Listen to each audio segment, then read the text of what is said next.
Hi, and welcome to episode 3 of the 505 cast. I'm Dave Kirkpatrick.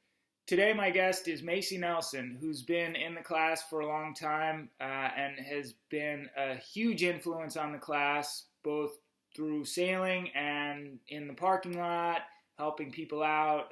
Really, if your class doesn't have a Macy, your class needs a Macy. Apart from all that, he's just a fun guy to hang out with. He's got a great perspective. And after all these years, he's still more psyched up to go 505 sailing than anybody you'll ever meet. So sit back, relax, and enjoy my conversation with Macy Nelson. All right. Well, so I was happy to hear that some of the New England guys are coming to West River. So let me tell you what's really great about West River. For years, we've had a fair bit of flexibility there, so we could almost do what we want to do, but not totally. And then 3 or 4 years ago, Heidi Bay, RJ's mother, Right? got more involved, it seemed, with the club and signed on to be our pros for all the events. So historically, I'd be organized the race committee equipment, and it was just it was too much.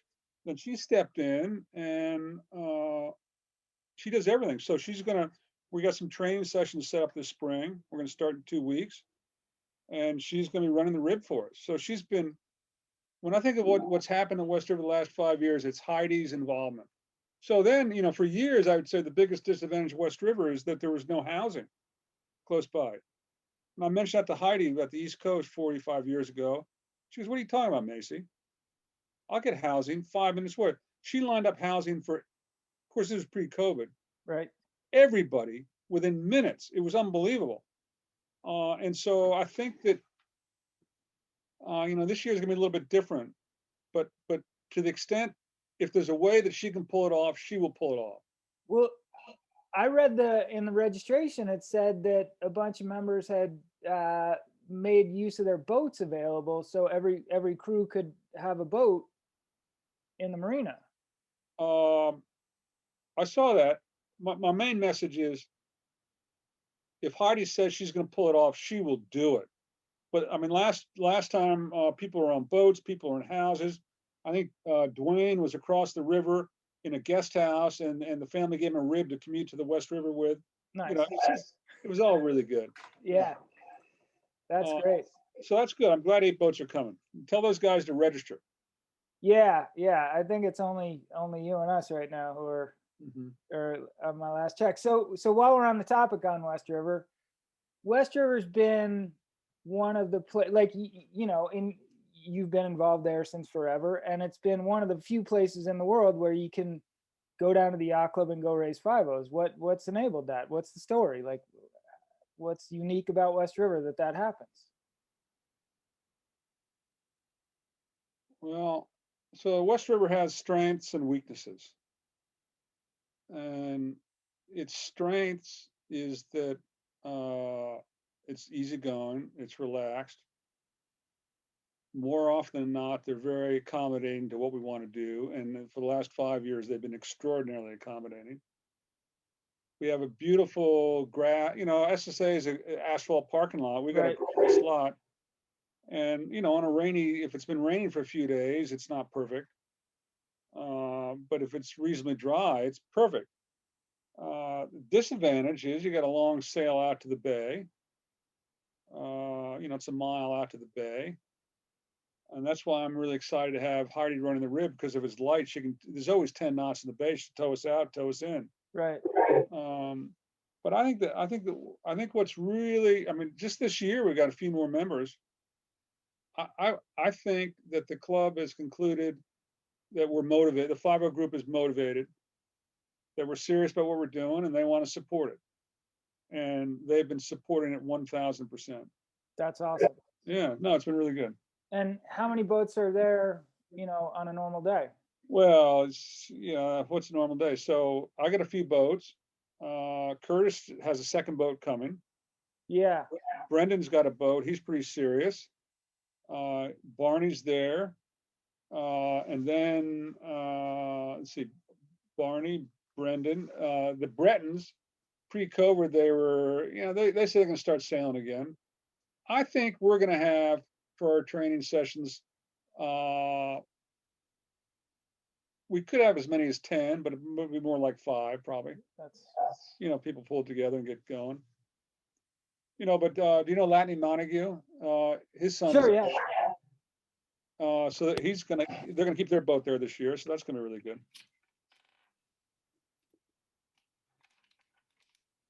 I was getting a little. Sounded like I was. Getting a little feedback there in my Sorry about that. headphones. No, I think these things are screwed up. Yeah, so that's great. And there are also ACATs at the club now. Yes. So, time goes by so quickly, but maybe 15 years ago, the ACATs came in. Right. And then for about 3 or 4 years, just everybody and his brother was buying an ACAT. And the fleet just exploded.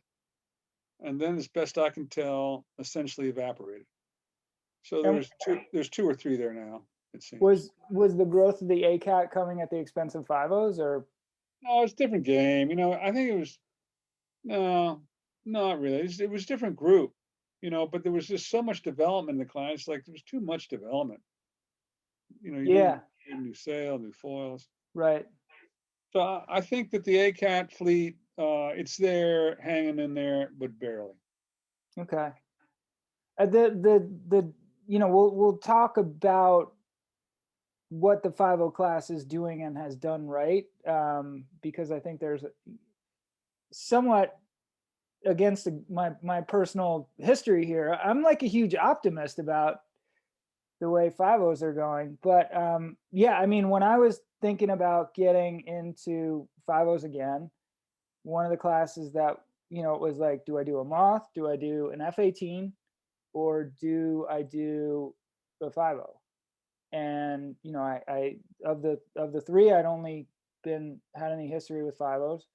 And I talked to a friend of mine who's a really good F-18 sailor, and he was like, if they go to this deck sweeping thing with the hard tramps and everything, like, I'm done, I'm out, I don't want a checkbook contest.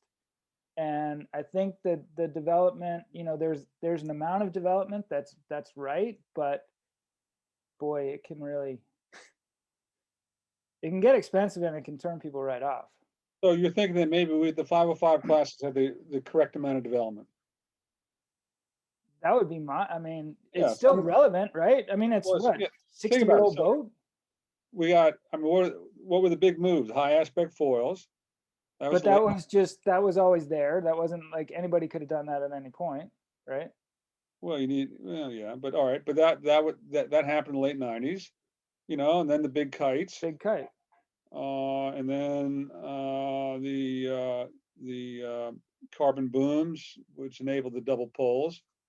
So those are the 2 big things. So, yeah, that's my personal view, that we've had the right amount of development in contrast to the ACAT class. Yeah. So how much has sailing the boat changed, in when did you get your first boat? My first regatta was 76. My first boat was 78. Okay. And you were late college or just out of college then? I finished college in 77, I was past 77, took time off. So I finished December of 77. Okay. And going back a little further than that, you grew up at Black Rock Yacht Club? Yeah. Yeah. So that was, but back in the day, it sounds crazy to say, but our junior boat were Blue Jays and Lightnings. I sailed Blue Jays as a kid, and my parents owned a Lightning, until 1980 or something like that. So my big break was, I was at Black Rock. I was sort of interested in sailing, but I was a bit of a flake. Then Skip came, and I was the most enthusiastic person in the group. And so I think I spent a couple of years with him. We spent a lot of time together, and he got me really motivated. I did a ton of sailing. And did you sail with him in 470s at all, or? No. But he was our coach. Right. Yeah. But did he ever did he have his 470 there or anything? Or? No, that was pre 470 days. That was like 72. 70. Let's see.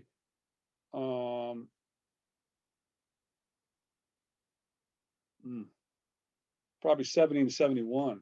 Okay. Yeah, so some years ago. Got it. So one of the critiques that people have had about the podcast is that we get too name droppy. So I just explained that Skip White is Skip White, and I'm very happy that you brought him up because he would have been upset. He actually, when he and I started coaching together, first thing he asked me about was you, and he's like, really? I coached Macy so ever long ago, and yeah. No, it was a wonderful time. that's awesome. Yeah. And you grew up like the amount of talent coming out of Western Long Island Sound at that point in sailing. I don't know that it's ever been that. I mean, you had like Peter Eisler and Dave Perry and the Dellenbaus and Benj and like a zillion Neil. How many guys came out of there? I mean, it's stupid. So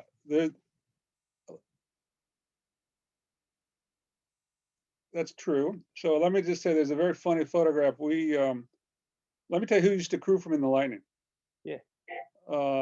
Steve and Neil crewed for me in the Connecticut Governor's Cup, which we won. So there's this. There's a very funny photograph of us, just three dirt bags, and then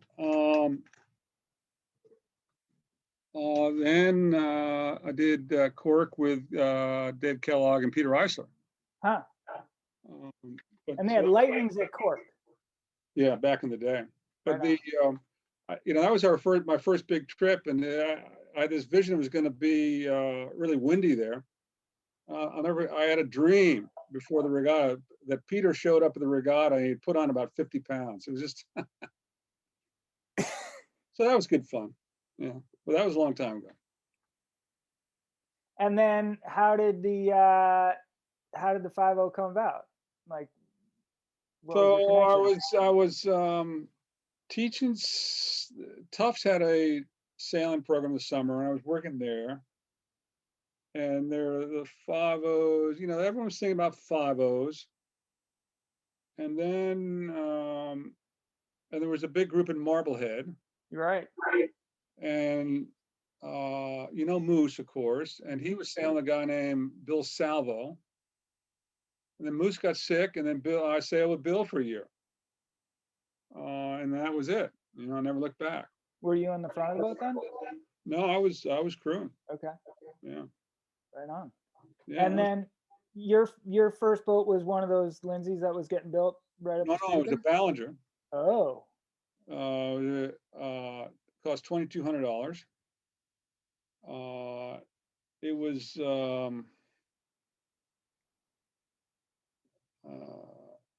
Buzz was trying to build an inexpensive boat, and his goals were noble. He didn't achieve it. It's just, it was too hard to build a boat that inexpensive. He couldn't do it.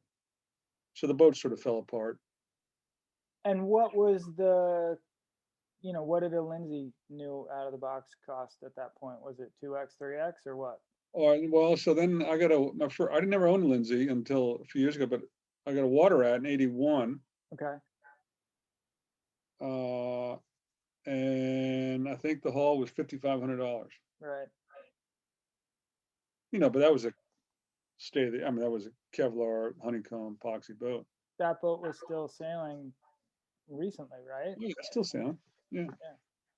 7346. That's one of the amazing things about 5-0s. I mean, they just last. They last, yeah. So how many you had that? You had the water rat, and then how long did you sail that one? Well, so I was naive. I didn't understand how long the boats lasted. So I had that boat 6 years. Then I got 7, 8, 7, 9.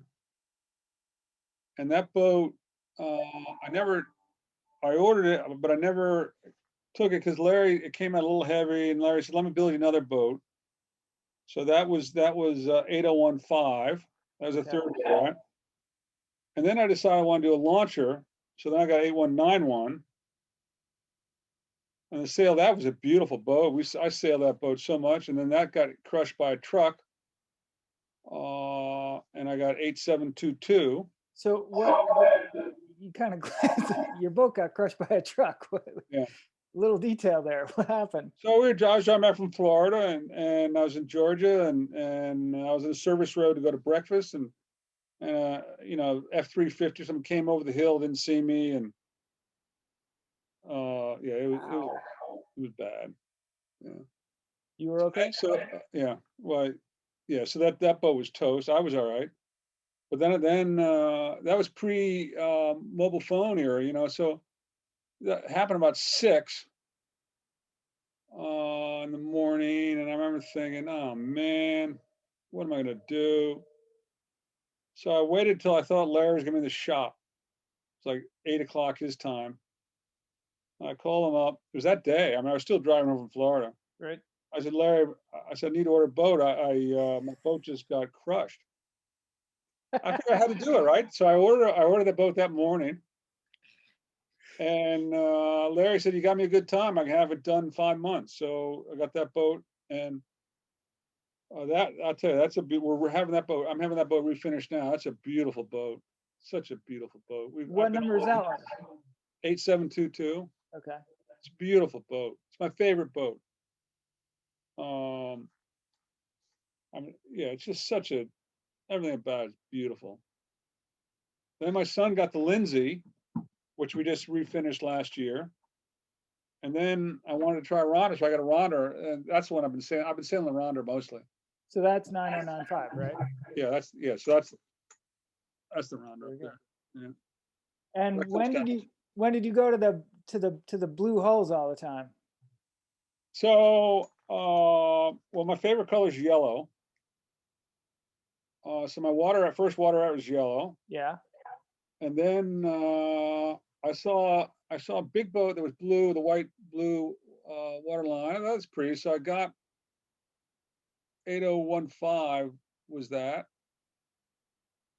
And then when I tried to get a yellow Rondar, and Paul Young wouldn't build it because it takes more gel coat to cover the yellow. Okay. So I said, screw it. I'm going to double down the blue. And then we did the Lindsay. I said, well, now I'm in this deep. I'm going to go the whole way. Yeah, yeah. So we had the Lindsay painted blue. Yeah. So sailing all these different hulls, you know, they have differences. Do you find yourself sailing them differently, or is it pull them in and go? Well, so when we first started sailing the Rhonda, I just felt like I felt my perspective of the water was different. You know, I just felt everything felt different. But here's the big difference. Like if you're in San Francisco and you fall off a wave in a water rat, you think, all right, you know, this is going to be okay. And you fall off the same wave in a Rondar, and you say, eesh. It's just like you can just tell the boat's not as strong. Uh-huh.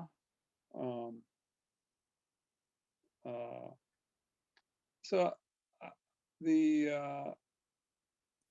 know, Howard has all these esoteric differences. I don't find that much different.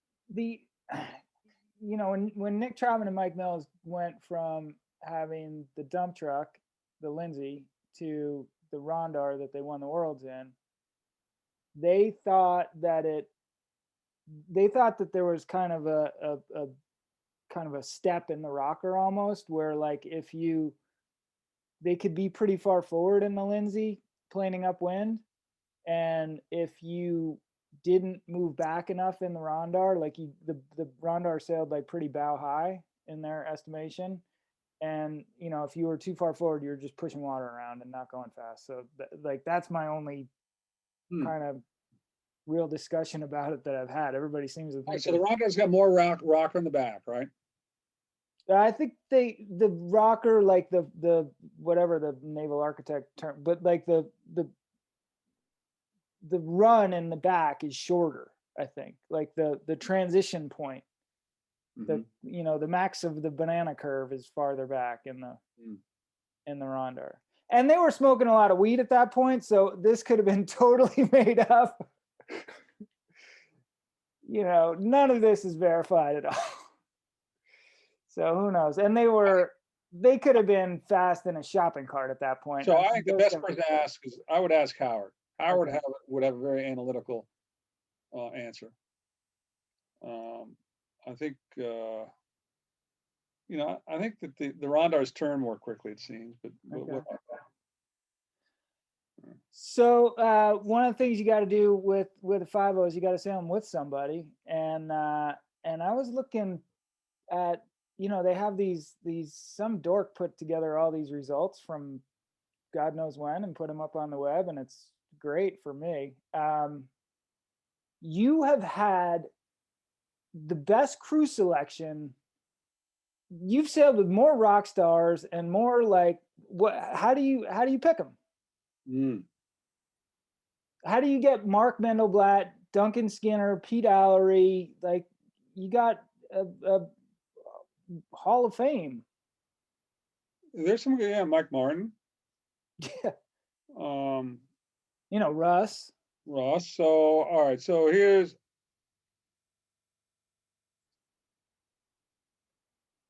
my theory.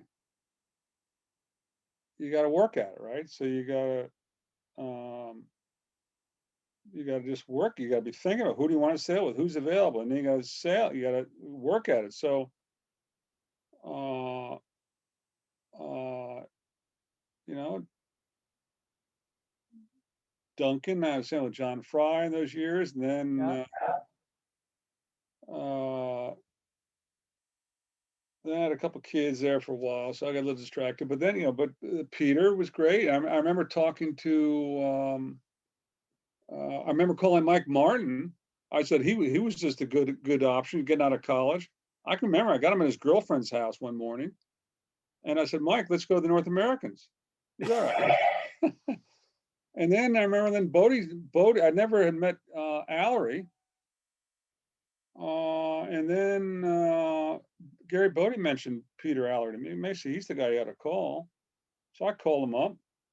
So that was a good run for 3 years, and then I don't know I if you mean, know. a good run. You guys won 2 North Americans right in a row and a Yeah. bunch of other stuff. So then That's a Perry good run. Barkley, Perry. Perry is a wonderful guy. So I sailed with him for a bunch of years, and so I remember Perry was sailing with another guy, Rich, but they were never showing up. And you want to be deferential. You don't want to bust up a team. And I finally I call him. I said, Perry, you guys never show up. I'm telling you, I will go to the regatta. So I said, let's go to the Gorge. Let's go to Italy, and we'll go to San Francisco in '09. I will commit to everyone 1,000%. He said, okay. So then Perry signed on. That was wonderful. We had a really good run. Perry's a wonderful guy. Yeah.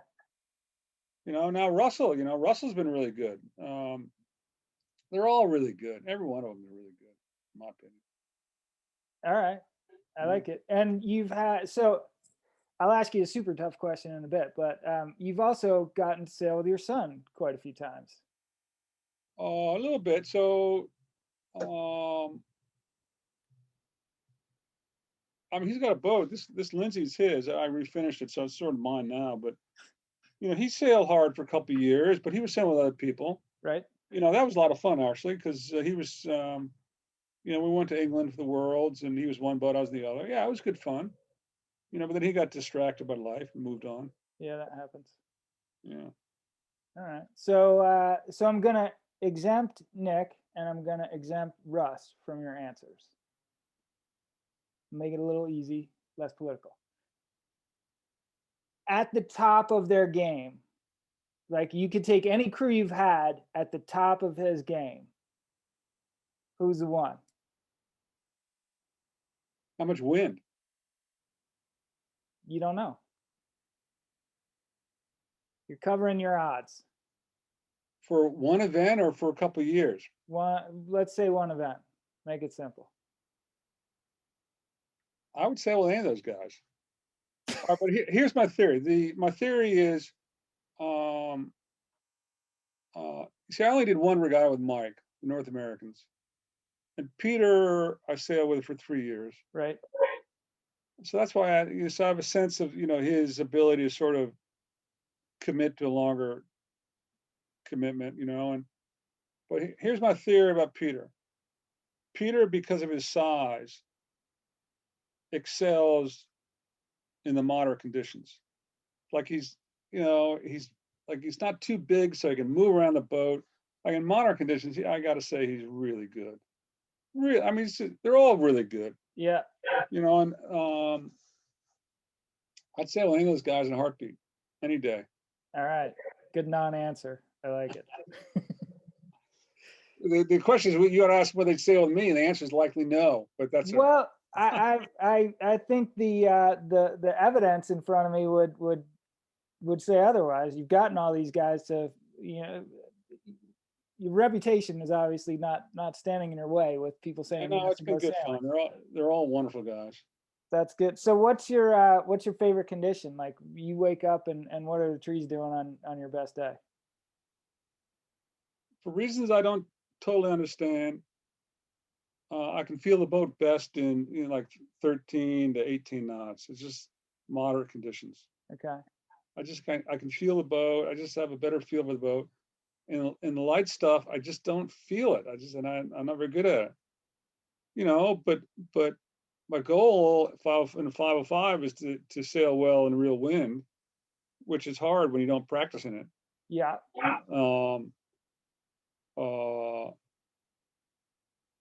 But so when I think about rigging the boat, I'm trying to rig the boat so I can sail in the high wind.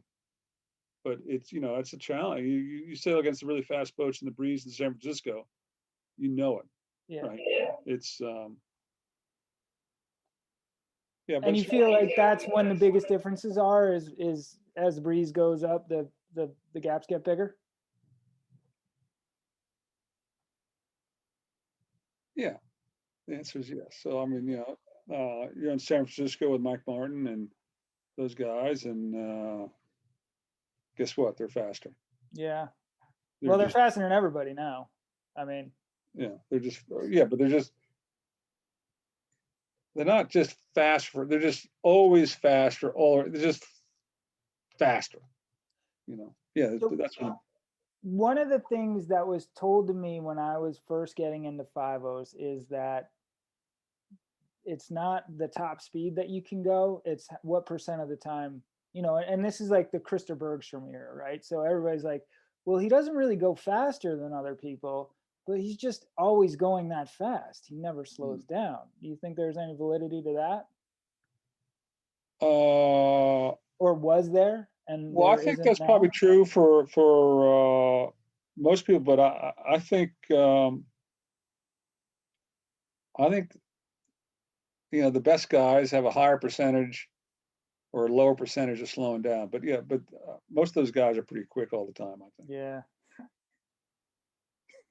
I mean, when you got Mike Holt being like, yeah, we could read their numbers at the top mark, so we thought it was a good beat for us. That's pretty intimidating. So what's your schedule for this year? We talked about mine before we hit the button.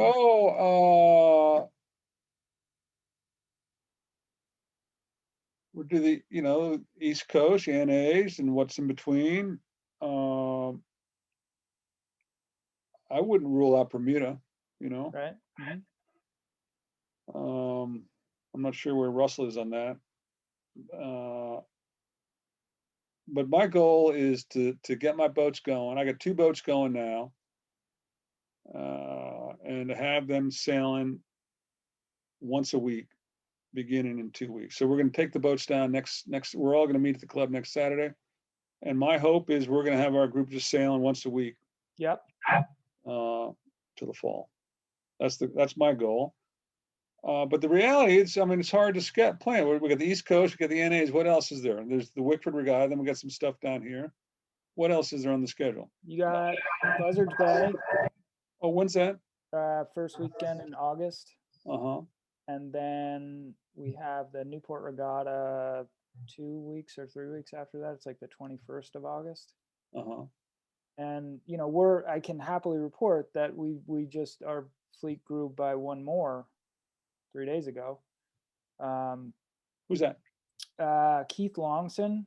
He has been an Etchell sailor. He owned a boat before when American Yacht Club had their fleet, and I mean, talk about an arms race. He got sick of the Etchells arms race, had, history in dinghies and 5.0s. And he, from what I understand, he just put a deposit on one of Tyler's boats. So we'll have that one. And he plans to keep it up with the Zani program. And so Where's he live? Newport. Huh. Now, how's the launching at Zani's house?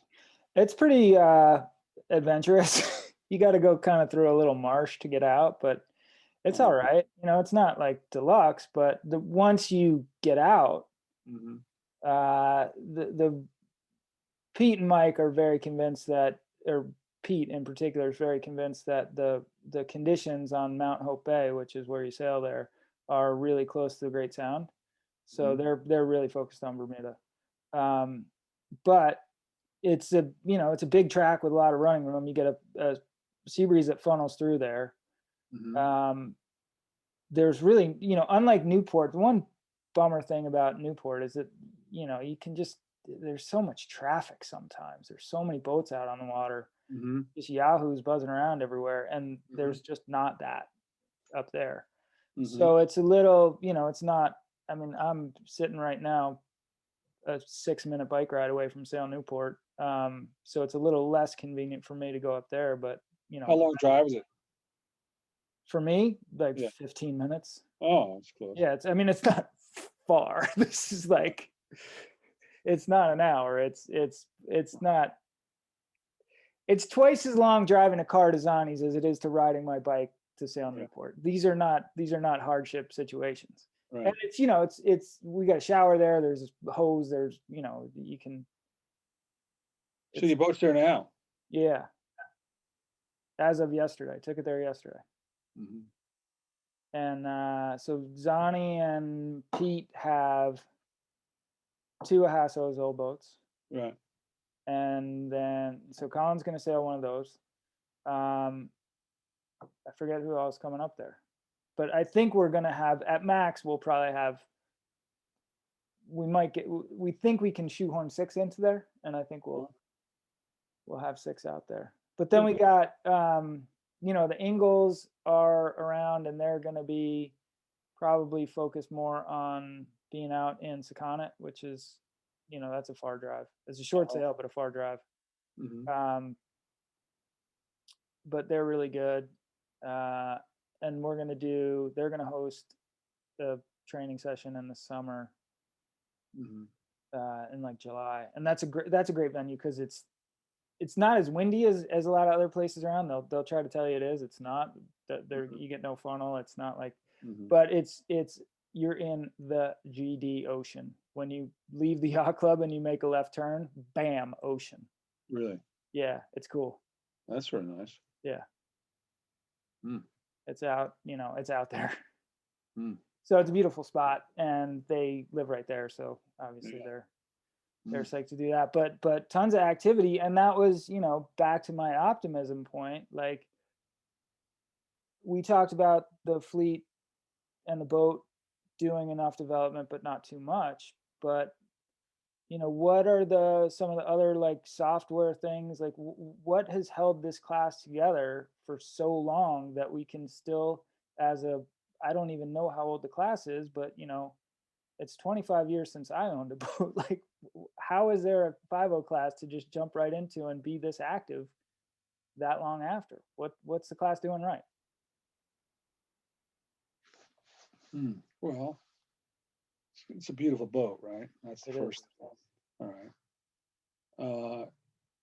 It's so that's the starting point, I think. And then the way I look at it is, in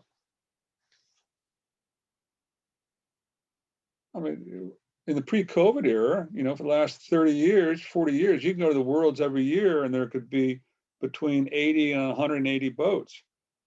Not many classes can say that. Right. And then on the U.S., we got this nucleus of people on the coast, and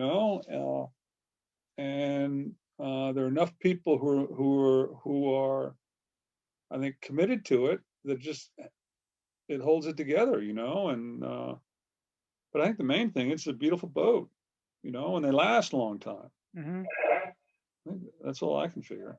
And is that like, you as a microcosm of this thing, like you're a freaking good sailor, and you've spent more or less your entire, I think you were doing some interclub frostbiting or some dumb thing like that for a while, but you've basically been a 5-0 sailor your entire adult life, right? Yes, to be frank. Yeah, I don't really have. I don't have much interest in sailing. I'd probably be a better sailor if I sailed other boats. But there's a lot of things to do in this world, and so I've decided the time I'm going to allocate to sailing, I'm going to allocate to 505s. I think that's a great plan. Yeah, no, it's wonderful. And it's and the other cool thing about my theory about the 502 is that there's always another. The COVID era is different, but there's always another regatta that's close enough that if you sight, you can jump in and really make the push, and then people get distracted with work or families, you can cool it for a year, and there's always something coming right over the horizon. Right. And I think that's a huge bonus. There's always something, So, like, for example, if Bermuda doesn't happen this year, well, what, the Worlds are in Ireland next year? Where are the NAs going to be next year? Do we know yet? No idea. All right, so there'll be some cool NAs next year. I say that, and I don't know, but it'll be cool. And then they're going to present for Santa Cruz hosting the 23 Worlds in Bermuda. 20, so yeah, 23. So that'll be great. So the other problem with the 505 class is like the downside is there's always another great event coming. It's like. Well, you just said that was the thing holding the class together. I know, and I was just like, oh man, another Worlds in California. Oh, I got to go to that one. You can't turn that one down. Nope. 23. Have you sailed in Santa Cruz? I never have. I've sailed in San Francisco a bunch, never Santa Cruz. Oh boy. Well, you'll go there. You'll enjoy it. Yeah, I'm looking forward to it. Cool. I had something else to ask, but I forgot it, and we're bumping into the time limit here. It's been a super fun conversation. So I have one very important question left to ask, which is who's going to be our next guest?